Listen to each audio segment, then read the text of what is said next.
ఇప్పుడే నేను post market record చేసే ముందు ఒక న్యూస్ అప్డేట్ని చూసాను. అదేంటంటే రష్యా ఇండియాకి డిస్కౌంటెడ్ ప్రైస్లోనే ఇక మీద ఆయిల్ ఇవ్వడం ఆపేస్తున్నామని చెప్తున్నారని. అయితే ఈ న్యూస్ ఎంతవరకు వాస్తవాలు ఉన్నాయి, ఒకవేళ కానీ ఈ న్యూస్ నిజమైతే మాత్రం రేపు మార్కెట్స్లో హెవీగా ఫాలో అవడానికి అవకాశాలు కూడా ఉన్నాయి. This is the first one. Second one ఇంకోటి ఉంది. అదేంటంటే ఇరాన్ 6 నెలల వరకు యుద్ధం ఆపము, ఎందుకంటే 6 నెలల వరకు యుద్ధం చేసే క్యాపబిలిటీ మా దగ్గర ఉంది, మా దగ్గర దానికి తగ్గట్టుగా మిసైల్స్ ఉన్నాయి. మోర్ ఓవర్ ఇప్పటి వరకు మేము బేసిక్ మిసైల్స్, బేసిక్ డ్రోన్స్ మాత్రమే వాడాం. అడ్వాన్స్డ్ మిసైల్స్, అడ్వాన్స్డ్ డ్రోన్స్ కానీ మేము యూజ్ చేయడం మొదలు పెడితే మాత్రం 6 months వరకు ఈ వార్ కంటిన్యూ అవుతుందని ఇరాన్ చెప్తుంది. ఇరాన్ నిజంగానే 6 నెలలు ఒక యుద్ధాన్ని కంటిన్యూ చేయగలదా? First one. Second one, 6 months కానీ కంటిన్యూ చేస్తే మార్కెట్స్ పైన ఎలాంటి ఇంపాక్ట్ ఉంటుంది? This is the second one. Third one, 6 months continue చేస్తే యూఎస్ చేతులు ముడుచుకొని కూర్చోదుగా, సంథింగ్ యూఎస్ కూడా ఏదో చేస్తుంది కదా. ఒకవేళ కానీ యూఎస్ ఇరాన్తో కానీ అటాక్స్ కానీ చేస్తుంటే ఎవరు విన్ అయ్యే అవకాశాలు ఉంటుంది? బికాజ్ యూఎస్ యొక్క వెపన్స్ ఎక్కువ, బ్యాలిస్టిక్ మిసైల్స్ ఎక్కువ ఉన్నాయి. సేమ్ టైం కొన్ని అయితే కొన్ని వెపన్స్ పరంగా చూసుకుంటే ఇరాన్ దగ్గర లేవు కూడా, అంత అడ్వాన్స్డ్ వెపన్స్. బట్ స్టిల్ ఇప్పటికీ కూడా ఇరాన్ గెలవడానికి అవకాశాలు ఎక్కువగా ఉన్నాయి. దానికి కారణాలు ఏంటి? And fourth one, gold and silver ఎందుకు హెవీగా ఫాలో అవుతుంది, దాని గురించి కూడా మనం మాట్లాడాలి. మార్కెట్స్లో ఫర్దర్గా ఒకవేళ కానీ నెక్స్ట్ ఫాలో వస్తే ఏ లెవెల్స్ వరకు ఫాలో అయ్యే అవకాశాలు ఉన్నాయి. అండ్ మార్కెట్స్ ఇప్పుడు డిప్ అయితే ఇక్కడ నుంచి ఇంకెంత పర్సెంటేజ్ డిప్ అవుతుంది? కొంతమంది ఎక్స్పర్ట్స్ అయితే చాలా హెవీ కరెక్షన్ కనపడుతుందని చెప్తున్నారు. చాలా హెవీ అంటే ఎంత పర్సెంటేజ్? ఆ పర్సెంటేజ్ కూడా మనం డిస్కస్ చేయాలి. సేమ్ టైం మీషో లాంటి స్టాక్స్ గురించి కూడా మనం డిస్కస్ చేయాలి. ఈరోజు మీషో 10% పడింది. And same time some other stocks కూడా ఉన్నాయి, వాటి గురించి కూడా మనం మాట్లాడదాం. వీడియో అంతా కూడా చూడండి. వన్ థింగ్, నేను ఓన్లీ మార్కెట్ గురించి చెప్పాలనుకుంటే టెక్నికల్గా లెవెల్స్ని బేస్ చేసి చెప్పేయచ్చు, కానీ నేను ఓన్లీ మార్కెట్ గురించి చెప్పట్లేదు, మార్కెట్స్తో పాటు ఉన్న న్యూస్ అప్డేట్స్ని చెప్తున్నా. ఎందుకంటే మార్కెట్స్ ఎప్పుడైనా కానీ న్యూస్ డ్రివెన్ మొమెంటమ్స్ ఇస్తునేటప్పుడు ఆ కంప్లీట్ న్యూస్ని అనాలిసిస్ చేయడం మనం తెలుసుకోవాలి. అప్పుడే మార్కెట్లో ఫర్దర్గా ఏ టైమ్స్లో స్టాక్స్ని యావరేజ్ చేయాలి, ఏ టైమ్స్లో పర్టికులర్గా ఇన్వెస్ట్మెంట్ చేసుకోవాలనేది మనకు కూడా అర్థమవుతుంది. అందుకోసం నేను న్యూస్ మీద ఎక్కువ ఫోకస్ చేయమని చెప్తాను. ఈ వీడియోలో మోస్ట్లీ నేను ఏదైతే స్టార్టింగ్ అంతా ఇంట్రోలో చెప్పానో అదంతా కూడా క్లియర్ చేస్తాను. వీడియో చూస్తునేటప్పుడు మీ అందరికి నేను అడిగేది ఒకటే, ఏ పాయింట్ ఆఫ్ వ్యూ అయినా కానీ నేను మా టీం మీకు ఎఫర్ట్స్ పెట్టామో అని అనిపిస్తే డెఫినెట్గా వీడియోని లైక్ చేయండి. ఛానల్ ఇంకా సబ్స్క్రైబ్ చేసుకోకుండా వీడియో చూస్తూ ఉంటే ఛానల్ కూడా సబ్స్క్రైబ్ చేసుకోండి. ఇదే వీడియో మీ ఫ్రెండ్స్ ఆర్ మీ రిలేటివ్ షేర్ చేస్తే హెల్ప్ అవుతుంది అనుకుంటే వాళ్ళకి కూడా షేర్ చేయండి. నా without any delay let's get into our daily market report. ఈరోజు ఓవరాల్గా మార్కెట్స్ ఎలా క్లోజ్ అయ్యాయన్న దాని గురించి చూసుకుంటే నిఫ్టీ 1.73% నెగిటివ్లో క్లోజ్ అయితే సెన్సెక్స్ 1.7% నెగిటివ్లో క్లోజ్ అయింది. హౌవెవర్ ఈరోజు బ్యాంక్ నిఫ్టీ 3% క్రాష్ అయింది. బ్యాంక్ నిఫ్టీ హెవీగా క్రాష్ అవడానికి రీజన్ వెయిటేజ్ స్టాక్స్ అన్నీ కూడా పడినాయి. వెయిటేజ్ స్టాక్స్ అంటే బ్యాంక్ నిఫ్టీకి ఎక్కువగా వెయిటేజ్ ఉన్నవి HDFC bank, ICICI bank, Kotak bank లాంటి స్టాక్స్ అన్ని కూడా హెవీగా ఫాలో అయినాయి. హౌవెవర్ ఫిన్ నిఫ్టీ చూస్తే ఈరోజు 2.3% ఫాలో అయింది. మిడ్ అండ్ స్మాల్ క్యాప్ చూస్తే mid cap 1.7%, small cap 2.2% correction వచ్చింది. మెజారిటీ ఆఫ్ ద ఇండెక్సెస్ అన్నీ కూడా ఈరోజు నెగిటివ్గానే క్లోజ్ అయినాయి. ఇన్ఫ్యాక్ట్ నా వాచ్ లిస్ట్లో పెట్టుకున్న ఇండెక్సెస్ని చూపిస్తాను చూడండి. ఇక్కడ నేను స్క్రోల్ చేస్తుంటే ఏ ఒక్క ఇండెక్స్ అయినా కానీ పాజిటివ్లో క్లోజ్ అయిందా? ఆటో సెక్టర్ అయితే 4% పడింది ఈరోజు. ఐటీ సెక్టర్ 0.08% ఫ్లాట్లో క్లోజ్ అయింది. దానికి ఎందుకు అనే రీజన్ నేను ఫర్దర్గా చెప్తాను. Same time next major indices చూస్తే మొత్తం అన్నీ కూడా నెగిటివ్లోనే క్లోజ్ అయినాయి. సిల్వర్ అండ్ గోల్డ్ మాత్రమే చిన్నది పాజిటివ్గా క్లోజ్ అయినట్టు కనపడుతుంది. ఐటీ సెక్టర్ తప్ప మొత్తం అన్నీ కూడా ఉన్నాయి. ఈవెన్ ఈరోజు డిఫెన్స్ సెక్టర్ రిలేటెడ్ స్టాక్స్ కూడా నెగిటివ్గానే క్లోజ్ అయినట్టు మనకైతే కనపడుతుంది. సో ఓవరాల్గా sector majority of the indices ఏవైతే ఉన్నాయో అవన్నీ కూడా బీరిష్ క్లోజే మనం చూసాం. ఈరోజు ఒక్కరోజు ఇండియా విక్స్లో 18% మూమెంటం చూసాం. ఆల్మోస్ట్ విక్స్ 23కి వెళ్ళిపోయింది. మీ అందరికీ తెలుసు 20 అబోవ్ విక్స్ సస్టైన్ అవ్వడానికి ప్రయత్నిస్తున్నారంటే మార్కెట్లో బీరిష్ వ్యూ అని. ఇంకోటి నేను చెప్తున్నాను, మొన్న ఫ్రైడే కూడా నేను ఫ్రైడే పోస్ట్ మార్కెట్ వీడియో చేసేటప్పుడు కొందరు కామెంట్లో పెట్టారు, అన్ని నెగిటివ్గా మాట్లాడతావేంటి, పాజిటివ్ మాట్లాడమని. నెగిటివ్స్ ఉంటే నెగిటివ్స్ మాట్లాడాలి కానీ పాజిటివ్స్ చెప్పలేము కదండి. అయితే పాజిటివ్ సైడ్ మార్కెట్స్ ఎప్పుడు రికవరీ అవుతుంది అనేది నేను చెప్తున్నాను తప్ప పాజిటివే కంప్లీట్ నేను మాట్లాడితే ఈరోజు మార్కెట్స్ క్రాష్ అయింది ఏదైతే ఉందో మీరు నన్ను తిట్టుకునేవారో కాదా? సో మండేకి మార్కెట్స్ కొంచెమైనా రికవరీ అవ్వచ్చు అని నువ్వు చెప్పావు, షార్ట్ టైంలో హెవీగా ఫాలో అయిందని చెప్పి. మరి ఎందుకు ఇప్పుడు రైట్ నో మార్కెట్స్ వచ్చారు క్రాష్ అయిందని అప్పుడు మళ్ళీ మీరు అడుగుతారు. నెగిటివ్ కామెంట్స్కి రియాక్ట్ అయ్యి నేను వీడియోస్ చేయాలంటే మాత్రం ఎప్పటికీ చేయలేనండి. జస్ట్ ఒక డిస్క్లైమర్లో చెప్దాం అనుకుంటున్నాను, అందుకే మీకు చెప్పాను. ఓకే, నా ఈరోజు ఇండియా విక్స్ పరంగా చూసుకుంటే 17.5% పెరిగింది. ఓవరాల్గా విక్స్ వచ్చేసరికి 23కి రీచ్ అయింది. 20 అబోవ్ ఉంటే మార్కెట్స్కి అదొక negative sentiment. Okay, so negative sentiments చెప్పడానికి ఒక్కొక్క రీజన్ ఏంటి అనేది మనం మాట్లాడుకుంటే బేసిక్ 3 పాయింట్స్ ఎప్పుడు మనం మాట్లాడే ఉంటాయి. అది మీకు కామన్గా తెలుసు కదా. నిఫ్టీలో వచ్చే ఫాల్ ఒక స్టాక్ వల్ల, ఒక సెక్టర్ వల్ల వచ్చింది పడిందా? ఎంటైర్ వెయిటెడ్ స్టాక్స్ అన్నీ పడినాయా? Entire weighted stocks. IT sector న్యూట్రల్లో ఉంది, పక్కన పెట్టేయండి. ఐటీ సెక్టర్ ఒక్కటే నిఫ్టీ 50కి 13% కంట్రిబ్యూట్ చేస్తుంది. మరి మిగతావి చూసుకుంటే రిమైనింగ్ 87% కంట్రిబ్యూట్ చేసే స్టాక్స్ ఏవైతే ఉన్నాయో అవన్నీ కూడా బీరిష్లోనే ఉన్నాయి, మోస్ట్లీ బీరిష్లోనే ఉన్నాయి. సో దానివల్ల వెయిటెడ్ స్టాక్స్ అన్ని బీరిష్ అయిన ఉండడం బట్టి నిఫ్టీ వచ్చే ఫాల్ అనేది సస్టైన్ అవుతుందని మనకు అర్థమవుతుంది. First one. సెకండ్ వన్, ఇంకోటి ఏం చెప్తాం మనం, mid and small cap nearly 2% ఎప్పుడైనా కానీ మిడ్ అండ్ స్మాల్ క్యాప్ పడితే మోస్ట్లీ మార్కెట్స్లో బీరిష్ మూమెంటం స్టార్ట్ అవుతుందని అర్థం, లేదా ఆ బీర్ మూమెంటం ఏదైతే ఉందో అది కంటిన్యూ అవడానికి అవకాశాలు ఉన్నాయని అర్థం. ఎందుకు? బిగ్ ప్లేయర్స్ ఎప్పుడైనా మార్కెట్లో సెల్ చేయడం మొదలు పెడితే మిడ్ అండ్ స్మాల్ క్యాప్స్లోనే ఫస్ట్ సెల్ చేయడం మొదలు పెడతారు. అందుకే కరెంట్లీ మిడ్ అండ్ స్మాల్ క్యాప్స్లో 1.7 to 2.2% కరెక్షన్ వచ్చినాయి. కాబట్టి మోస్ట్లీ మిడ్ అండ్ స్మాల్లో వచ్చే కరెక్షన్ అనేది సస్టైన్ అవ్వడానికి ప్రాబబిలిటీస్ ఎక్కువగా ఉంటుంది బీరిష్ సైడ్. అందుకే ఈ మిడ్ అండ్ స్మాల్ క్యాప్స్ బట్టి మనం అనలైజ్ చేయగలుగుతున్నాం. Third one, India VIX. VIX 20 above close అయింది. ఏదైతే విక్స్ ఇప్పుడు ప్రెజెంట్ రైట్ నో 20 అబోవ్ వెళ్ళిందో యాజ్ ఆఫ్ నౌ అయితే మాత్రం మార్కెట్స్ బీరిష్ టర్న్ అవ్వడానికి ప్రాబబిలిటీస్ ఉంటాయని చెప్పడానికి విక్స్ కూడా ఇండికేషన్ ఇస్తుంది. ఈ మూడింటి బట్టి మార్కెట్లో బీరిష్ సెంటిమెంట్ కంటిన్యూ అవుతుందని మనం చెప్పగలుగుతున్నాం. 4 ఇంకోటి కూడా చెప్పొచ్చు, అదేంటంటే global markets. Currently Dow Jones 1.3% నెగిటివ్లో ట్రేడ్ అవుతుంది, అండ్ నాస్డాక్ ఏమో 2.89% నెగిటివ్లో ట్రేడ్ అవుతుంది, and European markets negative. Asian markets అయితే మాత్రం ఇన్ఫాక్ట్ హ్యూజ్ క్రాష్ అవుతున్నాయి. Okay, majority of the Asian markets అన్నీ కూడా. ఎందుకు మార్కెట్స్ ఇంతలా నెగిటివ్లో ట్రేడ్ అవుతున్నాయి? ఓకే, సో అదంతా మీకు తెలుసు కదా ప్రెజెంట్ రైట్లో ఉన్న వార్ అప్డేట్స్. ఓకే, సో ఓవరాల్గా మనం మాట్లాడుకున్న మేజర్ 4 పాయింట్స్ కూడా మార్కెట్ ఫేవరబుల్గా అయితే మాత్రం లేదు. ఓకే, సో టెక్నికల్గా మాట్లాడుకుందాం పోనీ. Last one, okay, 5th point. So ఇంత క్రాష్ అవుతున్నప్పుడు హైయర్ టైం ఫ్రేమ్లోకి వెళ్ళిపోవాలి. దగ్గరలో నిఫ్టీ 50కి ఏమైనా సపోర్ట్ లెవెల్ ఉందా అంటే రీసెంట్గా ఉన్న ఒక జోన్ ఉంది, no trading zone as of now. ఈ జోన్ ప్రెజెంట్ రైట్ నౌ ఏదైతే ఉందో 22,625, 22,000, ఈ రీజన్ ఏదైతే ఉందో ఈ రీజన్ని రీటెస్ట్ చేయడానికి చాలా హై ప్రాబబిలిటీస్ ఉండేటట్టు కనపడుతున్నాయి. నాకు తెలిసి ఈ నెగిటివ్ న్యూస్ అప్డేట్స్ కానీ ఇలానే కంటిన్యూ అయితే మేబీ నిఫ్టీ 22,600కి వచ్చినా మనం ఆశ్చర్యపోవాల్సిన అవసరం లేదు. 22,600 అంటే ప్రజెంట్ ఉన్న నిఫ్టీ క్లోజింగ్ ప్రైస్ దగ్గర నుంచి లోవర్ సైడ్ మినిమం 6% కరెక్షన్ అవడానికి ప్రాబబిలిటీస్ అయితే కనపడుతున్నాయి. 6% ఫాల్ అవుతుందా? వారి యొక్క అప్డేట్స్ ఏంటి? నిజంగానే ఇరాన్ అనుకుంటున్నట్టు 6 months వార్ జరిగితే ఏంటి సిచ్యువేషన్స్? ఇవన్నీ కూడా 1 by 1 డిస్కస్ చేద్దాం. ఎవరు విన్ అవుతారన్న దాని గురించి కూడా డిస్కస్ చేద్దాం. Now coming to the point, ఇక్కడి వరకు నేను టెక్నికల్ అనాలిసిస్ మాత్రమే చేశాను, అంటే వెయిటెడ్ స్టాక్స్, ఇండియా విక్స్ ఇవన్నీ. ఇప్పుడు న్యూస్ అప్డేట్స్కి వెళ్దాం. ఫస్ట్ వన్, ఫ్రైడే మనది క్లోజ్ అయిపోయిన తర్వాత నుంచి ఏంటి జరిగినాయి అనేది అన్నీ మాట్లాడుకుందాం. ఫస్ట్ వన్, ఇక్కడ మీరు క్లియర్గా చూడండి. ట్రంప్ అయితే మాత్రం ఇరాన్ యొక్క కొత్త ప్రెసిడెంట్ ఎవరైతే ఎన్నుకోబడ్డారో, అంటే సింపుల్ చెప్పాలంటే ఖొమైనీ యొక్క రెండవ పుత్రుడు, అంటే రెండవ కొడుకు అనమాట. సో అతను ఇరాన్కి ప్రెసిడెంట్ అయ్యిండు. అయితే ఆ లీడర్షిప్కి 85% ఓటింగ్ అనేది వాళ్ళ దాంట్లో కంప్లీట్గా అతను లీడర్షిప్ చేయడానికి ఫేవరబుల్గానే వచ్చినాయి. సో దానివల్ల అతన్ని నెక్స్ట్ ప్రెసిడెంట్గా అయితే మాత్రం ఎన్నుకున్నారు. దాన్ని ట్రంప్ అపోజ్ చేస్తున్నాడు. నాకు నచ్చలేదు. ప్రెసిడెంట్ని సేమ్ టైం మిలిటరీ పవర్స్ని, అంటే మిలిటరీ పెద్ద పెద్ద అఫీషియల్స్ ఉంటారు కదా, వాళ్ళందరినీ తీసినంత వరకు నేనైతే మాత్రం ఈ యుద్ధాన్ని కొనసాగిస్తానని ట్రంప్ అయితే చెప్తున్నాడు. ట్రంప్ యుద్ధం కొనసాగిస్తానని ఒక పక్క ఏదైతే చెప్తున్నాడో, సేమ్ టైం ట్రంప్ మీద ఇరాన్ సైడ్ నుంచి కొంతమంది గవర్నమెంట్ వాళ్ళ అఫీషియల్స్, సో అబ్బాస్ అరాగ్చి అనే పర్సన్ ఉన్నారు. అతను ఇంటర్వ్యూలోని కొన్ని స్టేట్మెంట్స్ చేశారు. అతను చేసిన స్టేట్మెంట్స్ ఏంటంటే, మా కంట్రీలో చాలామంది చిన్నపిల్లల్ని చంపేశారు, ఆడపిల్లల్ని చంపేశారు, హాస్పిటల్స్ మీద అటాక్ చేశారు, చాలామంది డాక్టర్స్ కూడా చనిపోయారు, మా ఇన్ఫ్రాస్ట్రక్చర్స్ మీద కూడా అటాక్ చేస్తున్నారు. పాయింట్ ఏంటంటే మమ్మల్ని కంప్లీట్గా డ్యామేజ్ చేయడమే కాకుండా మా కంట్రీనే లేకుండా చేస్తున్నారు. అట్లాంటి సిచ్యువేషన్కి వచ్చినప్పుడు మేమెందుకు యుద్ధం ఆపాలి? ఇంకోటి, మేము ఎవరి దగ్గర కూడా సరెండర్ అవుతామని ఎప్పుడు కూడా అనలేదు. యూఏఈ, గల్ఫ్ కంట్రీస్ ఏవైతే ఉన్నాయో యూఎస్కి సపోర్ట్ చేయొద్దు, సపోర్ట్ చేయడం ఆపేస్తే మేము కూడా మేమైతే అటాక్ చేయడం ఆపేస్తాము. సో ఇప్పటివరకు జరిగిన డ్యామేజ్కి ఏమైనా ఉంటే మాత్రం మేము అపాలజైజ్ చేస్తున్నామని చెప్పాం. అంతే తప్ప యుద్ధం ఆపేస్తామనో వాళ్ళకి భయపడో మేము చెప్పలేదు.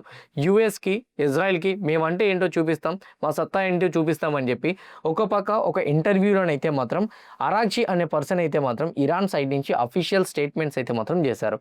ఇంతవరకు ఇద్దరి దగ్గర కూడా ఎదురు స్టేట్మెంట్సే జరిగినాయి. నా నెక్స్ట్ వన్, ఇక్కడ ఇంకొక ట్విస్ట్ కూడా వచ్చింది. అదేంటంటే ఇజ్రాయెల్ వాళ్ళు ఇరాన్ యొక్క ఆయిల్ ఇన్ఫ్రాస్ట్రక్చర్స్ మీద డ్యామేజ్ చేశారు. దీనికి ట్రంప్ ఏం చెప్పాడంటే ఇది నాకు ఇష్టం లేదు, మీరు ఆయిల్ ఇన్ఫ్రాస్ట్రక్చర్స్ ఇరాన్ యొక్క ఆయిల్ ఇన్ఫ్రాస్ట్రక్చర్స్ మీద కానీ డ్యామేజ్ చేశారంటే మాత్రం డెఫినెట్గా మనం అనుకునే మాట ప్రకారంగా మీరు వెళ్ళట్లేదని అర్థం. అంటే వీళ్ళిద్దరూ కూడా వార్ జరగక ముందు కొన్ని డిస్కషన్స్ చేసుకున్నారు. మనకు కొన్ని లైన్స్ ఉన్నాయి, ఈ లైన్స్ని క్రాస్ చేసి మనం ఇరాన్ని టచ్ చేయకూడదు, టచ్ చేస్తే ఇరాన్ డెఫినెట్గా వార్ విన్ అయ్యే అవకాశాలు ఎక్కువగా ఉంటాయని. ఇది ఆల్రెడీ ట్రంపే కాదు, కొంతమంది కంట్రీ అఫీషియల్స్ యూఎస్ సైడ్ నుంచి కొంతమంది అఫీషియల్స్ కూడా, మిలిటరీ అఫీషియల్స్ కూడా ఇజ్రాయెల్ వాళ్ళకి చెప్పడం జరిగింది. కానీ ఇజ్రాయెల్ వాళ్ళు దొరికిందే ఛాన్స్ కదని చెప్పి కంప్లీట్గా వెళ్ళి ఇరాన్ మీద అటాక్ చేయడమే మొదలు పెడుతున్నారు. ఇరాన్ యొక్క ఇన్ఫ్రాస్ట్రక్చర్స్ మీద అటాకే చేస్తున్నారు. ఇప్పుడు ప్రెజెంట్ రైట్ నౌ ఏదైతే ఆయిల్ ఇన్ఫ్రాస్ట్రక్చర్స్ మీద అటాక్ చేశారో యూఎస్ అయితే మాత్రం ఖండించింది అండ్ ఇప్పటికీ కూడా అటాక్ చేయొద్దని చెప్తుంది. దానికి బదులుగా ఇరాన్ వాళ్ళు ఏం చెప్పారో తెలుసా, వార్ అయితే మాత్రం కంటిన్యూ చేస్తాము, 6 నెలలు కంటిన్యూ అవుతుంది వార్ అనేది, అండ్ మాకు 6 నెలలు కంటిన్యూ చేయడానికి దానికి తగ్గట్టుగా వెపన్స్ ఉన్నాయి. ఇప్పటి వరకు మేము వాడింది just first and second generation missiles మాత్రమే. అడ్వాన్స్డ్ లాంగ్ రేంజ్ మిసైల్స్ని మేము వాడడం మొదలు పెడితే మాత్రం ఇజ్రాయెల్ మ్యాప్లో నుంచే లేకుండా మేము చేయగలుగుతామని చెప్పి ఇరాన్ ఒక పక్క వార్నింగ్ ఇచ్చింది.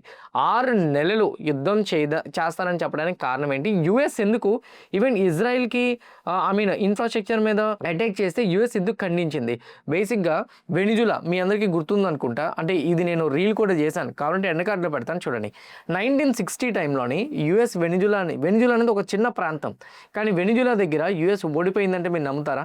మీరు కావాలంటే హిస్టరీలో చూసుకోండి. వెనిజులాని లొంగించుకోలేకపోయింది. అంటే సింపుల్ చెప్పాలనుకుంటే రీసెంట్గా వెనిజులా ప్రెసిడెంట్ని అరెస్ట్ చేశారు కదా, అది కంప్లీట్ ప్రీ ప్లాన్డ్. అంతకుముందు 1960s అయితే వెనిజులాని కంప్లీట్గా వీళ్ళు స్వాధీనం చేసుకుందాం అనుకున్నా జరగలేకపోయింది. ఇప్పుడు రైట్ నౌ ఇరాన్ది కూడా అంతే. చాయిసెస్ ఏంటి, ఛాన్సెస్ ఏంటి అనేది కూడా నేను మీకు చెప్తాను. ఈవెన్ ఇన్ఫ్యాక్ట్ ఈరోజు నేను ఒక న్యూస్ అప్డేట్లో కూడా చూశాను, ఇరాన్ వాళ్ళది ఒక ఐలాండ్ ఉంది. ఓకే, సో కార్గ్ ఐలాండ్ అని చెప్పి మ్యాప్లో చూపెడతాను చూడండి. ఇదిగోండి ఇక్కడ మ్యాప్లో కార్గ్ ఐలాండ్ అని ఉంది. ఇదిగోండి ఇక్కడ నేను జూమ్ చేస్తుంటే మీకు కనపడుతుంది కదా కార్క్ ఐలాండ్. ఈ కార్క్ ఐలాండ్ ఏదైతే ఉందో ఇక్కడ నుంచి 90% ఇరాన్కి అయితే మాత్రం ఆల్మోస్ట్ 90% వరకు ఆయిల్ అనేది అక్కడి నుంచే మోస్ట్లీ వస్తుందంట. ఇంకోటి ఏంటంటే సింపుల్ చెప్పాలంటే ఒక మనిషికి హార్ట్ ఎక్కడ ఉంటుంది అని అంటే, సో హార్ట్ మనకి ఎట్లానో అలానే ఇరాన్కి హార్ట్ ఎక్కడ ఉంటుంది అని అంటే ఈ కార్క్ ఐలాండ్ మీదే ఉంది. ఎందుకంటారంటే ఈ ఆయిల్ ఇక్కడి నుంచే ఆయిల్ అనేది చైనాకి కానీ సేమ్ టైమ్ జపాన్కి కానీ సమ్ అదర్ కంట్రీస్కి అయితే మాత్రం వీళ్ళు సప్లై చేస్తున్నారు. ఇది కానీ ఆపేస్తే మాత్రం డెఫినెట్గా ఇరాన్కి ఎకానమీ తగ్గిపోతుంది అండ్ తగ్గిపోయే ఛాన్సెస్ ఉంటాయని న్యూస్లో వస్తున్నాయి. కానీ యూఎస్ అలా ఎప్పటికీ చేయదని చెప్తుంది. ఎందుకంటే 1980 నుంచి 88 ఇరాక్ వార్ జరిగినప్పుడు కూడా దీని మీద ఇరాక్ వాళ్ళు అనుకోకుండా అటాక్ చేసేసిన తర్వాత ఇరాన్కి ఎకానమిక్ పరంగా ఇంపాక్ట్ పడుతుంది అనుకున్నారు, కానీ ఇరానే చాలా బిగ్ స్ట్రాటజిక్ పరంగా మూవ్ చేసింది. నా ఏంటి ఇప్పుడు ఇరాన్ ధైర్యం? మిసైల్స్ కూడా లేవు, ఏంటి ఆ ధైర్యం? 4 స్టెప్స్లు సింపుల్ అండ్ షార్ట్లో క్లియర్గా చెప్పేస్తాను. ఫస్ట్ వన్, స్ట్రైట్ ఆఫ్ హార్మోజ్ని బ్లాక్ చేస్తున్నారు. స్ట్రైట్ ఆఫ్ హార్మోజ్ని బ్లాక్ చేస్తే మీకు ఎప్పుడైనా డౌట్ వచ్చిందా? మ్యాప్ని కొంచెం చూస్తే దుబాయ్, యుఏఈ వీళ్ళు కూడా ఉన్నారు కదండి, వీళ్ళు కూడా అటాక్ చేయొచ్చు కదా. సో స్ట్రైట్ ఆఫ్ హార్మోజ్ని బ్లాక్ చేస్తే అని చెప్పచ్చు. ఇక్కడ మీరు క్లియర్గా చూస్తే, ఓకే చిన్నది నేను జూమ్ చేశాను అనుకుంటే మీకు అర్థమవుతుంది. మీరు ఇక్కడ క్లియర్గా చూడండి. ఓకే, ఇదంతా కూడా నేను ఇక్కడ డ్రా చేస్తుంది చూడండి, ఇదంతా కూడా మౌంటైన్స్ అనమాట. ఓకే, ఇదంతా మౌంటైన్స్. ఈ మౌంటైన్స్ దగ్గర ఏ మిసైల్స్ని దాచిపెట్టినా లేదా అక్కడ పార్క్ చేసినా అండ్ అక్కడి నుంచి ఏవి ఫైర్ చేసినా కానీ ఆపోజిట్ వాళ్ళకి అక్కడ టార్గెట్ చేసి ఫైర్ చేయడం చాలా కష్టం. వీళ్ళు కిందకున్నారు, ఇదంతా ఫ్లాట్ సర్ఫేస్, యుఏఈ వాళ్ళని ఈజీగా కొట్టచ్చు. అందువల్ల స్ట్రైట్ ఆఫ్ హార్మోజ్ ఎంత బ్లాక్ చేసినా పర్వాలేదు. స్ట్రైట్ ఆఫ్ హార్మోజ్ని బ్లాక్ చేయడం వల్ల గ్లోబల్ కంట్రీస్ అన్నీ కూడా ఇంపాక్ట్ పడుతున్నాయి. ఇది ఆల్రెడీ చెప్పామనంటే చిన్న జస్ట్ నేను మీకు రిపీట్ చేసి క్లారిటీగా చెప్తాను ఎందుకు 6 నెలలు అన్నారన్నది. ఈ స్ట్రైట్ ఆఫ్ హార్మోజ్ కానీ బ్లాక్ చేస్తే ఇండియాకి 55% ఎల్పిజి కంప్లీట్గా ఆగిపోతుంది, లిక్విడ్ పెట్రోలియం గ్యాస్. సో ఇప్పుడు ప్రెజెంట్ రైట్ నౌ ఈ రోజు కూడా నేను ఒక న్యూస్ అప్డేట్ని చూశాను. మన ఇంటిలో వంటకు వాడే గ్యాస్ సిలిండర్లు ఉన్నాయి కదా, గ్యాస్ సిలిండర్ల యొక్క అమౌంట్ 60 రూపాయలు పెరిగింది. అండ్ అంతేకాదు కమర్షియల్ సిలిండర్స్ పెద్ద పెద్ద బిజినెస్ పానీపూరి షాప్స్లో లేకపోతే పెద్ద పెద్ద హోటల్స్లోని కమర్షియల్ సిలిండర్స్ ఉంటాయి, అక్కడ 115 రూపీస్, వాళ్ళ గ్యాస్ బండ 115 రూపాయలు. అండ్ మన ఇంట్లో వాడే గ్యాస్ బండ్ అయితే 60 రూపాయలు పెరుగుతుంది ఈ రోజు నుంచి. ఎందుకో తెలుసా? ఈ స్ట్రైట్ ఆఫ్ హార్మోజ్ హార్మోన్స్ని బ్లాక్ చేయడం వల్లే. స్ట్రైట్ ఆఫ్ హార్మోన్స్ బ్లాక్ చేయడంతో ఆల్రెడీ మీకు అర్థమైంది కదా, ఆయిల్ 20% ప్రపంచం మొత్తం మీద రావాల్సిన ఆయిల్ కూడా ఆగిపోయింది. 2 ఎల్పిజి కూడా ఎఫెక్ట్ పడింది. దీనివల్ల ఒక దేశం కొట్టుకుంటే ప్రపంచం మొత్తం చూసేలాగా ఇరాన్ చేసిందే లేదా? This is the first benefit. Second one ఇంకోటి ఏంటో తెలుసా, నేను మీకు ఒక ఇమేజ్ చూపిస్తాను చూడండి. ఈ ఇమేజ్ పేరు షాహెద్ 130. ఓకే, సింపుల్ చెప్పాలంటే ఈ డ్రోన్ని తయారు చేయడానికి $50,000. అయితే ఈ డ్రోన్ని అడ్డుకోవడానికి వీళ్ళు ఎక్కడ అటాక్ చేస్తున్నారు? యూఏఈలోని కొన్ని ఎయిర్ బేసెస్ ఉన్నాయి. ఓకే, ఇది యూఏఈ మొత్తం 9 కంట్రీస్, ఇక్కడ ఎయిర్ బేసెస్ ఉన్నాయి. అయితే దాని మీదకి అటాక్ చేస్తున్నారు. చేస్తుంటే యూఎస్ అడ్డుకోవడానికి కొన్ని డిఫెన్స్ సిస్టమ్స్ని వాడుతుంది. ఆ డిఫెన్స్ సిస్టమ్ అడ్డుకోవడం కోసం ఒక్క మిసైల్ వదిలితే అప్రాక్సిమేట్లీ $2 to $3 బిలియన్ ఖర్చు అవుతుంది. $50,000 ఎక్కడ, $3 బిలియన్ ఎక్కడ? అలానే ఒక డ్రోన్ వస్తునేటప్పుడు డైరెక్ట్గా ఒక్కటే వచ్చి కొట్టేది కదా, 3 కొడుతుంటాయి, 4 కొడుతుంటాయి. ఒక మిసైల్ వెళ్తుంటే అడ్డుకోవడం కోసం, డిఫెన్స్ చేయడం కోసం $3 బిలియన్ ఖర్చు అయినట్టే. అలాంటివి 4-5 వదిలితే కానీ ఒక డ్రోన్ అయితే మాత్రం కాపాడలేకపోతున్నారు. $15 బిలియన్ ఖర్చు పెడుతున్నారు ఒక $30,000 డ్రోన్ని కాపాడడం కోసం. ఇది ఇరానే స్వయంగా చెప్పింది. మా సైడ్ నుంచి స్ట్రాటజిక్ పరంగా మేము కొట్టేది మా ఎకానమీని కాదు, మీ ఎకానమీని ఫస్ట్ మేము కొట్టబోతున్నామని. యూఎస్కి ఎకానమిక్ పరంగా థ్రెట్ తీసుకొస్తుంది ఇరానే. This is the second one. Third one ఇంకోటి ఏంటో తెలుసా, ఎవరమాట ఒకవేళ కానీ ఇరాన్ దగ్గర నిజంగానే అయిపోతున్నాయని అనుకోండి, ఇప్పుడు యూఎస్ కూడా భయపడింది కదా ఈ ఐలాండ్ మీద ఫోకస్ చేయకుండా ఉండడానికి. ఐలాండ్ మీద ఎందుకు ఫోకస్ చేయదని అంటున్నారో తెలుసా? ఈవెన్ ఇన్ఫ్యాక్ట్ ఇరాన్ మీద ఇన్ఫ్రాస్ట్రక్చర్స్ మీద ఎందుకు అటాక్ చేయొద్దని యూఎస్ వాళ్ళు చెప్తున్నారు తెలుసా? ఈ ఐలాండ్ మీద ఇజ్రాయెల్ ఖండించడానికి చుట్టూ కూడా ఆయిలే ఉంది. యూఏఈ మొత్తం గల్ఫ్ కంట్రీస్ అన్నీ కూడా వాళ్ళ ఆయిల్ సప్లైస్ ఏవైతే ఉన్నాయో వాళ్ళ ట్యాంకర్స్ కానీ పెళ్లి చేశారనుకోండి, రిఫైనరీస్, ప్రపంచం మొత్తం కూడా అట్టుడుకుపోతుంది. Okay, that is the third point.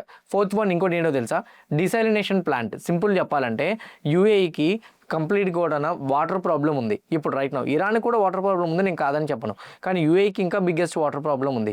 యూఏఈకి 85% food మొత్తం బయట నుంచి వస్తుంది. ఎందుకంటే వాళ్ళకి పంటలు పండించడానికి పంటలు ఏం లేవు. వాళ్ళు ఏమి కూడా రైతు భూములకి ఏం కాదు, అవి వచ్చేసరికి కంప్లీట్ ఎడార్ అది. అక్కడ 85% ఫుడ్ ఎక్స్పోర్టే అవుతుంది. ఇప్పుడు రైట్ నౌ నీళ్ళు కూడా లేవు. ఆ డిసాలేషన్ ప్లాంట్ నుంచి ఇప్పుడు రైట్ నౌ వాటర్ తెచ్చుకుంటున్నారు.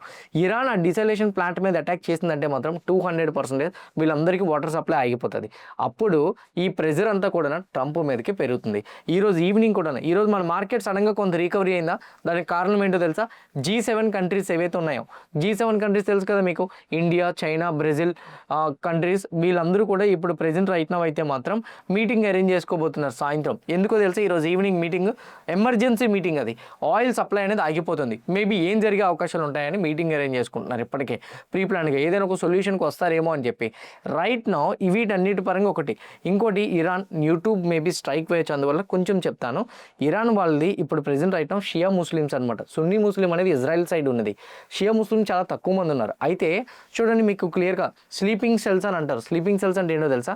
ముస్లిమ్స్ వాళ్ళే చనిపోవడానికి సిద్ధమవుతారు. సున్నీ ముస్లిమ్స్ బలంగా నమ్మేది ఏంటంటే వాళ్ళు సెల్ఫ్గా చనిపోతే డైరెక్ట్గా దేవుడి దగ్గరికి వెళ్తారని, వాళ్ళ మతాన్ని కాపాడితే. ఈ షియా ముస్లిమ్స్ కాశ్మీర్లో ఉన్నారు, హైదరాబాద్లో ఉన్నారు, పాకిస్తాన్లో ఉన్నారు, బంగ్లాదేశ్లో ఉన్నారు, డిఫరెంట్ కంట్రీస్లో ఉన్నారనమాట. రైట్ నౌ హమాజ్లో ఉన్నారు, గాజాలో ఉన్నారు, లెబనాన్లో ఉన్నారు. వాళ్ళే అక్కడ లోకల్లో కానీ సృష్టిస్తే స్లోగా వాళ్ళు మోటివేట్ చేసి అటాక్స్ చేసుకునేలా సృష్టిస్తే మాత్రం ఇది నిజంగానే ప్రపంచ యుద్ధానికి వాడచ్చు. అది లాస్ట్ అవకాశం అనమాట. అందువల్ల ఎటు చూసుకున్నా కానీ ఇరానే గెలవడానికి అవకాశాలు ఎక్కువగా ఉన్నాయి. చిన్నదైనా కానీ స్ట్రాటజిక్గా మూవ్ అయితే మాత్రం వాళ్ళు గెలుస్తారు. 6 నెలలు వాళ్ళతో యూఎస్ పోరాడలేదు. ఇప్పుడు దీన్ని ఎందుకు చెప్పాను తెలుసు? ఇదంతా కూడా మీకు చెప్పడం కోసం. స్టాక్ మార్కెట్ మీద ఇంపాక్ట్ అంటారా? రైట్ నౌ యూఎస్ అటాక్ చేసినంత వరకు ఇరాన్ అటాక్ చేస్తూనే ఉంటుంది. కానీ ఎప్పటికైనా కానీ వెపన్స్ ఎవరి దగ్గర అయిపోతే వాళ్ళే గెలుస్తారని మీరు అనుకుంటున్నారు. కానీ ఎకానమిక్ పరంగా యూఎస్ఏ ఫస్ట్ ప్రెజర్ పడుతుంది. $43 ట్రిలియన్ రైట్ నౌ యూఎస్కి అప్పు ఉంది. ఇప్పుడు మొన్నే సుప్రీంకోర్టు వాళ్ళు టారిఫ్స్ని కూడా క్యాన్సిల్ చేశారు. ఇప్పుడు రైట్ నౌ యూఎస్ పరంగా ఇంకా డబ్బులు వార్ చేయాలంటే యుద్ధానికి డబ్బులు తెస్తూనే ఉండాలి. అప్పు ఎక్కువగా తెచ్చారంటే ట్రంప్ మీద ప్రెజర్ పెరుగుతుంది. ఈలోపు ఈ స్ట్రైట్ ఆఫ్ హార్మోజ్ నుంచి ఈ ఇన్ఫ్రాస్ట్రక్చర్స్ మీద అటాక్ చేస్తూ, గల్ఫ్ ఇన్ఫ్రాస్ట్రక్చర్స్ మీద అటాక్ చేస్తూ ప్రెజర్ని తీసుకొస్తారు. G7 కంట్రీస్ ఈరోజు ఈవినింగ్ మీటింగ్ పెట్టుకుంటున్నాయి. వీటన్నిటి బట్టి యూఎస్ మీద చాలా హ్యూజ్ ప్రెజర్ అనేది పడుతుందండి. ఈ హ్యూజ్ ప్రెజర్ పడినప్పుడు యూఎస్ని కంపల్సరిగా స్టాప్ చేయమని చెప్తారు, అటాక్స్ని స్టాప్ చేయమని చెప్తారు. So mostly US next 1 week to 10 10 days ఇలా కంటిన్యూ చేస్తే మాత్రం ఎఫెక్ట్ పడుతుంది. దీన్ని బట్టి ఇప్పుడు మీకు ఏమర్థమైంది నేను చెప్పక్కర్లే, స్టాక్ మార్కెట్ మేబీ రియాక్ట్ అయితే నెక్స్ట్ 10 డేస్ రియాక్ట్ అవ్వడానికి అవకాశం ఉంటుంది. ఈవెన్ కొంతమంది ఎక్స్పర్ట్స్ కూడా మార్కెట్స్ ఇంకో 10% క్రాష్ అవ్వడానికి అవకాశాలు ఉంటాయి ప్రెజెంట్ దగ్గర నుంచి. కానీ this is the max fall. Mostly ఇక్కడ నుంచి మార్కెట్ రీబౌండ్ అవడానికి ఛాన్సెస్ ఉంటాయి. మోస్ట్లీ ఈ టైంలోని పడుతునేటప్పుడు ఏదైనా స్టాక్స్ ఉంటే వాటిని యావరేజ్ చేసుకోవడానికి ట్రై చేయండి, వాటిని ఆపర్చునిటీకి తీసుకోండి. ఇలాంటి ఫాల్ మ్యాక్సిమం చాలా తక్కువ టైమ్స్లో వస్తుంటుంది. అయితే యూజువల్గా నేను ఈరోజు మార్నింగ్ మీకు గుర్తుందో లేదో ఒక పోస్ట్ పెట్టాను. ఆ పోస్ట్ మీరు కరెక్ట్గా చదివితే మీకు అర్థమవుతుంది. యూజువల్గా యుద్ధం జరిగినప్పుడు లేదా ఏదైనా నెగిటివ్ అప్డేట్ ఉండేటప్పుడు 10 రోజులు మాత్రమే మోస్ట్లీ మార్కెట్ పడుతుంది. నెక్స్ట్ 2 to 6 వీక్స్ అనేది వాలటైల్ ఫేజ్ కనబడుతుంది, వెంటనే రికవరీ వచ్చేది. ఆ న్యూస్ అప్డేట్ ఇంకా అట్లా స్లోగా సర్క్యులేట్ అవుతుంటుంది కదా, ఒక 6 వారాలు అంటే ఒక నెల రోజులు డిసైడ్ అయిపోండి, వాలటాలిటీ ఉంటుంది. ఆ టైంలో అక్యూములేట్ చేయడానికి ట్రై చేయండి. వితిన్ 3 monthsలో ఎంత పడిందో అది మొత్తం రికవరీ అవ్వడానికి అవకాశాలు ఎక్కువ ఉంటాయి. కోవిడ్ టైంలో కూడా ఇదే జరిగింది. నేను అబద్ధం చెప్తున్నాను అనుకుంటే ఈవెన్ మీరు 2020 కోవిడ్ టైంలో క్రాష్ వచ్చిన చార్ట్ను ఒకసారి మీరు క్లియర్గా చూడండి.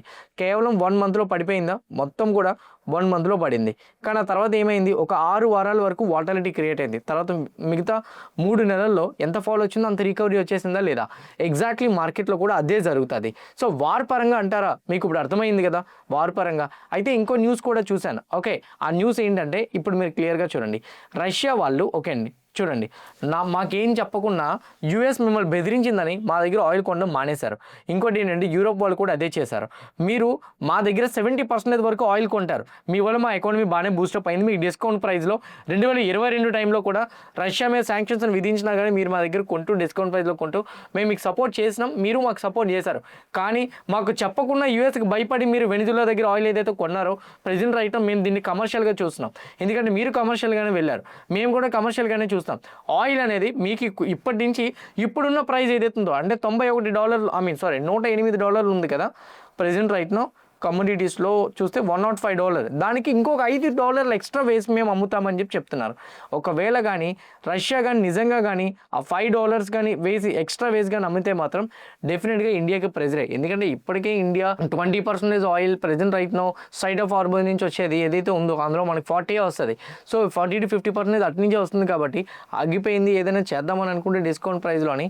ఇప్పుడు ఈ సిచ్యువేషన్కి వస్తే మాత్రం ఇప్పటికీ రిలయన్స్ ఈరోజు రికవర్ అవ్వడానికి కారణం అదే, రష్యా డిస్కౌంట్ ప్రైస్లో ఇస్తుందేమో అని. రష్యా ఇప్పుడు డిస్కౌంట్ ప్రైస్లో ఇవ్వలేదు అనుకోండి, హెవీగా ఫాలో అవడానికి అవకాశం ఉంటుంది.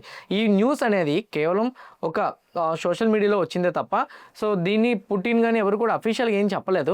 చెప్పినప్పుడు డిసైడ్ అవుదాం. ఇదైతే మాత్రం మార్కెట్స్ నెగిటివ్నే, కానీ అఫీషియల్ స్టేట్మెంట్ అయితేనే నెగిటివ్గా మారుతుంది, లేదా నార్మల్గానే తీసుకోవడానికి అవకాశాలు ఎక్కువగా ఉంటాయి. నా వార్ పరంగా అంటారా, నెక్స్ట్ 10 రోజులు ఈ బీరిష్ మూమెంటం ఎక్స్పెక్ట్ చేయండి. నైట్కి సీజ్ ఫైర్ అనౌన్స్ చేస్తే పర్వాలేదు, బట్ వాళ్ళు ప్రెజెంట్ రైట్ను అటాక్ చేసుకునే విధానం చూస్తే సీజ్ ఫైర్ అనౌన్స్మెంట్స్కి వెళ్ళడానికి అవకాశాలు తక్కువ ఉంటున్నాయి. కాబట్టి మేబీ ఒకవేళ కానీ వార్ కంటిన్యూ అయితే మాత్రం డిసైడెడ్. ట్రంప్ కూడా ఈవెన్ క్రూడ్ ప్రైస్ సడన్గా 112 నుంచి రికవరీ అయిపోయింది కదా, టెంపరీగానే ఆయిల్ ప్రైజెస్ పడితే కంగారు పడద్దని చెప్తున్నారు. సో స్టేట్మెంట్స్ మార్కెట్స్ రికవరీ అవడం కోసం ఎవరో ఒకరు చెప్తారండి. ఈరోజు ఫైనాన్స్ మినిస్టర్ అయితే ఇండియా పరంగా యాజ్ ఆఫ్ నౌ అయితే మాత్రం ఇన్ఫ్లేషన్ ఎఫెక్ట్ లేదన్నారు. యాజ్ ఆఫ్ నౌ, ఫ్యూచర్ ఎందుకు చెప్పలేదు, బికాజ్ ఇది ఎక్కడికి వెళ్తుందో తెలియదు, అందుకే ఎవరు ఫ్యూచర్ని చెప్పలేరు. కానీ మోటివేట్ చేయడం కోసం, స్టాక్ మార్కెట్ బాగా పడిపోతుంటే దానికి ఒక ఎండ్ కార్డ్ ఇవ్వడం కోసం గవర్నమెంట్ కూడా ట్రై చేస్తుంది కొన్ని పాజిటివ్ స్టేట్మెంట్స్ చేయడానికి. దాన్ని మీరు ఇమీడియట్గా ట్రస్ట్ చేసేయద్దు. కాకపోతే మార్కెట్ పడుతుంటే అది ఎంతవరకు ఉంటుంది అనేది ఈ వార్ అనాలిసిస్ని చేసి మీరు డిసైడ్ కాండి. నేను ఏదైతే అనాలిసిస్ చేశానో మీకు అది నిజంగానే హెల్ప్ అయిందని అనుకుంటున్నా. మోస్ట్లీ ఇరానే గెలుస్తుందని నేను చాలా న్యూస్ అప్డేట్స్లో చూసాను. ఒక బుక్ కూడా చదివాను నేను, how a weak country will win the war అని చెప్పేసి. సో ఆ బుక్ మీరు కూడా చూడండి, అమెజాన్లో ఉంటుంది. డెఫినెట్గా ఆ బుక్లో కూడా క్లియర్గా వీక్ కంట్రీ ఎలా గెలుస్తుంది అనేది కూడా చెప్పారు, స్ట్రాటజిక్ మూవ్మెంట్స్ బట్టి. ఇరాన్ కూడా ఇప్పుడు అదే చేస్తుంది. 10 days to 15 days మ్యాక్సిమం ఈ వార్ కంటిన్యూ అవ్వచ్చు. అండ్ ఇంకా జరిగితే మాత్రం మార్కెట్స్ దాన్ని ఇంకా కామన్గా తీసేసుకుంటాయి. రష్యా ఉక్రెయిన్ వార్ జరిగినప్పుడు మన మార్కెట్స్ ఆల్ టైమ్ హైక్ వెళ్ళదా, సేమ్ అంతే ఇంకా మార్కెట్స్ కామన్గా తీసుకుంటాయి తప్ప పెద్దగా వార్ అనేది కంటిన్యూ అవ్వదు అనేది నా పర్సనల్ ఒపీనియన్. ఇక్కడితో మేజర్ అప్డేట్స్ నేను మీకైతే చెప్పాను. నా గోల్డ్ అండ్ సిల్వర్ ఎందుకు పడుతుంది? గోల్డ్ అండ్ సిల్వర్ పరంగా చూసుకుంటే గోల్డ్ అయితే మాత్రం ప్రెజెంట్ రైట్ నౌ ఆల్మోస్ట్ 0.6% పడింది. సిల్వర్ ఆల్మోస్ట్ 1.2% పడింది. ఎందుకు ఇంతలా గోల్డ్ అండ్ సిల్వర్ పడుతుంది? సో బేసిక్గా సో నా పాయింట్ ఒకటేనండి, gold and silver present right now dollar strength అవ్వడం వల్ల పడిపోతుంది. డాలర్ స్ట్రెంత్ అయితే రూపీస్ వీక్ అవుతాయి. మన ఇండియన్ రూపీ ఇప్పుడు 92 రూపాయలు ఉంది. 92 రూపాయలు ఇచ్చి మనం డాలర్ కొనుక్కొని ఆ డాలర్తో మనం గోల్డ్ని కొనాలి. గోల్డ్ని ఇప్పుడు ప్రెజెంట్ రైట్ నౌ 92 రూపాయలు పెట్టి మనం ఇచ్చి కొనుక్కుంటే ఆబ్వియస్లీ అది ఆల్రెడీ చాలా వరకు పెరిగింది. ఈ టైంలోని మనం అంత డబ్బులు పెట్టి కొనడం అవసరమా? పోనీ వడ్డీ రేట్లు ఏమైనా మన ఇండియాలో తగ్గిస్తారా? వడ్డీ రేట్లు తగ్గించారనుకోండి మన దగ్గర ఎక్కువ డబ్బులు ఉంటాయి కాబట్టి ఆ డబ్బులతో డాలర్ కన్వర్ట్ చేసి కొనచ్చు. ఇప్పుడున్న వార్ సిచ్యువేషన్లో ఇంట్రెస్ట్ రేట్స్ కట్ చేయరు. వార్ సిచ్యువేషన్స్ అవుతున్నప్పుడు ఇన్ఫ్లేషన్ ఎఫెక్ట్ పడుతుందేమో అన్న రీజన్తో ఇంట్రెస్ట్ రేట్స్ని కట్ చేయరు. రేట్ కట్స్ జరగలేనప్పుడు ఎలా మన ఇండియన్ మార్కెట్స్లోకి మనీ అనేది వస్తుంది? క్యాష్ ప్రింట్ చేస్తే ఇన్ఫ్లేషన్ మళ్ళీ అది కూడా పెరిగిపోయే అవకాశం ఉంటుంది. సో ఉన్న క్యాష్ నుంచే మనం డాలర్ కింద కన్వర్ట్ చేసి కొనాలంటే డిమాండ్ అంత క్రియేట్ అవ్వదు. సో ఎందుకంటే అంత అమౌంట్ పెట్టి కన్వర్ట్ చేయరు ఎవరు కూడా, డాలర్ స్ట్రెంతన్ అవుతున్నప్పుడు. అందువల్ల డాలర్ ఆ స్ట్రెంతన్ అయి ఉండడం వల్ల యాజ్ ఆఫ్ నవ్ అయితే మాత్రం గోల్డ్ అండ్ సిల్వర్ అయితే డ్రాప్ వస్తుంది. ఈ గోల్డ్ అండ్ సిల్వర్ పరంగా చూసుకుంటే మీరు 330 క్లోజ్ అయిపోయిన తర్వాత ఈటీఎఫ్స్ బీస్లోని అట్లానే పొజిషన్స్ ఉండిపోతే, మీకు అర్థం కాకపోతే నేను కింద కామెంట్ బాక్స్లో డెల్టా ఎక్స్చేంజ్ రిఫరల్ లింక్ ఇస్తున్నాను. ఆ లింక్ క్లిక్ చేసి మీరు అకౌంట్ ఓపెన్ చేసుకోండి. ఆటోమేటిక్గా మీరు గోల్డ్ అండ్ సిల్వర్లో యాక్టివ్గా ట్రేడ్ చేసుకోగలుగుతారు. 50 టైమ్స్ లెవరేజ్ ఉంటుంది. లైఫ్ లాంగ్ మీరు ఒక పొజిషన్ కూడా హోల్డ్ చేయొచ్చు. ఫ్యూచర్స్ లాగా కాదు, మీరు 1 డే 1 మంత్ 2 మంత్స్ 3 మంత్స్ పరంగా అయితే కాదు, డైరెక్ట్గా మీరు ఓపెన్ చేసుకోవచ్చు. లింక్ కింద ఉంటుంది, కామెంట్ బాక్స్లో పెడుతున్నా. ఆ లింక్ క్లిక్ చేసి మీరు అకౌంట్ అయితే ఓపెన్ చేసుకోవచ్చు. నా అనదర్ అప్డేట్ మీ అందరికీ చెప్పాలి. ఆర్బీఐ ఒక న్యూ లాన్ తీసుకొస్తుంది. అదేంటి అని అంటే ప్రెజెంట్ రైట్ నౌ చాలామంది ఈ కస్టమర్ ప్రొటెక్షన్ కోసం సేమ్ టైం ఎలక్ట్రానిక్ బ్యాంకింగ్ ట్రాన్సాక్షన్స్ని మార్చడం కోసం ఆర్బీఐ తీసుకొస్తుంది. ఫ్రాడ్ అలర్ట్స్ జరుగుతున్నాయి కదా, సైబర్ అటాక్స్. 50,000 రూపు ఎవరైతే సైబర్ అటాక్స్ ద్వారా డబ్బులు పోగొట్టుకున్న వాళ్ళు ఉంటారో వాళ్ళు 3 రోజుల లోపు కానీ ఒకవేళ కానీ కంప్లైంట్ రైజ్ చేస్తే, కంప్లైంట్ ఎక్కడ రైజ్ చేయాలి? ఫోన్పే ద్వారా మీరు ఎవరికో రాంగ్ ట్రాన్సాక్షన్ చేశారనుకోండి, సో 3 డేస్ లోపే మీరు ఒకవేళ కానీ రిపోర్ట్ యూపీఐకి చేసి బ్యాంక్ వెళ్ళి చేసి అండ్ సేమ్ టైం వచ్చేసరికి సైబర్ క్రైమ్ హెల్ప్ లైన్ 1930 కూడా మీరు కాల్ చేస్తే, అలానే cyber crime reporting national website ఉంటుంది కదా, national cyber crime reporting website, అందులోకి వెళ్ళి మీరు రిపోర్ట్ చేస్తే 3 రోజుల్లోపు బ్యాంక్ వల్ల మీకు డబ్బులు వేస్తారు. ఎంత? 85%. 85% అంటే ఇట్స్ ఆల్మోస్ట్ ఈక్వల్ టు 25,000. అయితే 25,000 ఏది ఉంటే అది అనమాట. ఓకే, 25,000 లోపు 85% అమౌంట్ ఏదైతే ఉందో ఆ అమౌంట్ని వేసేస్తారు. వేసి ఆ తర్వాత బ్యాంక్ వాళ్ళు ఇన్వెస్టిగేషన్ చేయడం మొదలు పెడతారు. ఇందులో మీరు ప్రూవ్ అయ్యి ఉన్నారనుకోండి, ఒకవేళ కానీ మీరు ప్రూవ్ అయ్యి ఉంటే, మీరు తప్పు చేశారు, మీరే ఓటీపీ చెప్పేశారు, మీరే చేశారు అనుకోండి, బ్యాంక్ తిరిగి రిటర్న్ తీసేసుకుంటుంది. అంతవరకు మీకు బ్యాంక్ అమౌంట్ వేసేస్తుంది అనమాట. ఇది ఎంత తక్కువ అమౌంట్ ట్రాన్సాక్షన్లో జరిగినంతవరకే. అంటే ఇప్పుడు చూడండి, మీరు ఓటీపీ షేర్ చేయలేదు, కానీ ఎవరు మీ బ్యాంక్ ఏటీఎం నెంబర్ చూసో లేకపోతే మీ అకౌంట్ నెంబర్ చూసో సంథింగ్ ఫ్రాడ్ చేశారనుకోండి, ఆటోమేటిక్గా మీకు అమౌంట్ అనేది తిరిగి వచ్చేస్తుంది అనమాట. ఇది అనదర్ పాయింట్. ఓకేనా?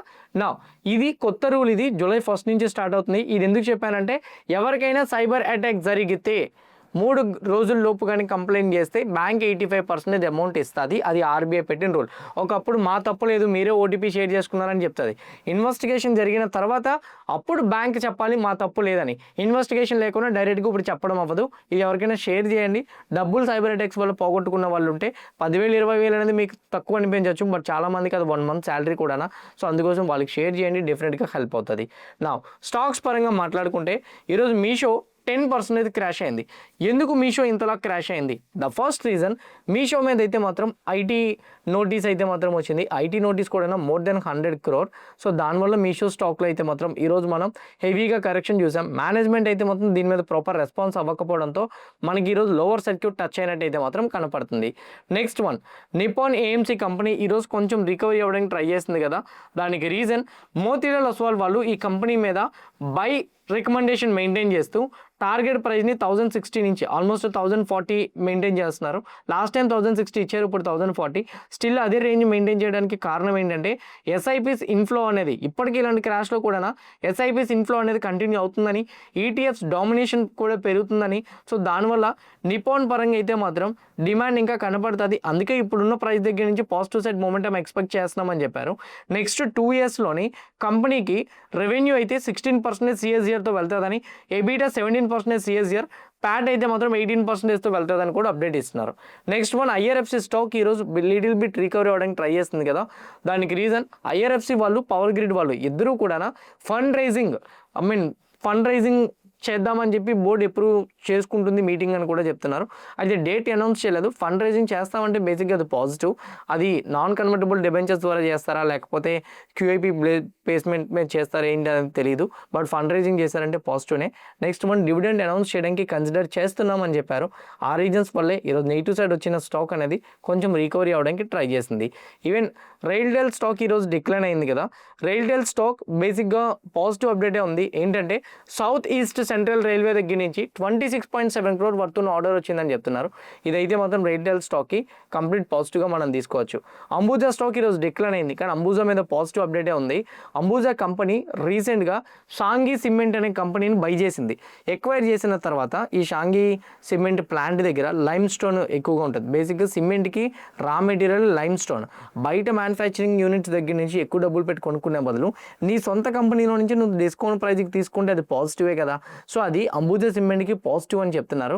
అందువల్ల హెచ్ఎస్బిసి వాళ్ళు ఈ కంపెనీ మీద బై రికమెండేషన్ ఇస్తూ టార్గెట్ ప్రైస్ని 670కి పెంచారు. ఇది యాక్చువల్గా పాజిటివ్. కాకపోతే అంబుజా సిమెంట్ మార్కెట్ సెంటిమెంట్ని ఫాలో అయ్యి ఈరోజు నెగిటివ్ సైడ్ అయితే మాత్రం వచ్చింది. Once market positive side turn అయినప్పుడు ఈ స్టాక్ హెచ్ఎస్బిసి వాళ్ళు ఇచ్చిన టార్గెట్ ప్రైస్ ప్రకారంగా మూవ్ అయినా మనం ఆశ్చర్యపోవాల్సిన అవసరం అయితే లేదు. ఇవి మేజర్గా ఉన్న న్యూస్ అప్డేట్స్ చాలా ఉన్నాయి. బట్ కాకపోతే నెగిటివ్ మార్కెట్స్ కదా, ఎక్కువ వార్ మీద ఫోకస్ చేసి చెప్పాను. హోప్ ఎనాలిసిస్ చేసినవన్నీ కూడా మీకు హెల్ప్ అయినాయి అనుకుంటున్నా. ఇన్ఫర్మేషన్ కూడా యూజ్ అయింది అని అనుకుంటే వీడియోని లైక్ చేయండి. ఛానల్ ఇంకా సబ్స్క్రైబ్ చేసుకోకుండా వీడియో చూస్తూ ఉంటే ఛానల్ కూడా సబ్స్క్రైబ్ చేసుకోండి. ఇదే వీడియో మీ ఫ్రెండ్స్ ఆర్ మీ రిలేటివ్ షేర్ చేస్తే హెల్ప్ అవుతుంది అనుకుంటే వాళ్ళకి కూడా షేర్ చేయండి. See all tomorrow morning at 8 AM in pre market analysis. Bye.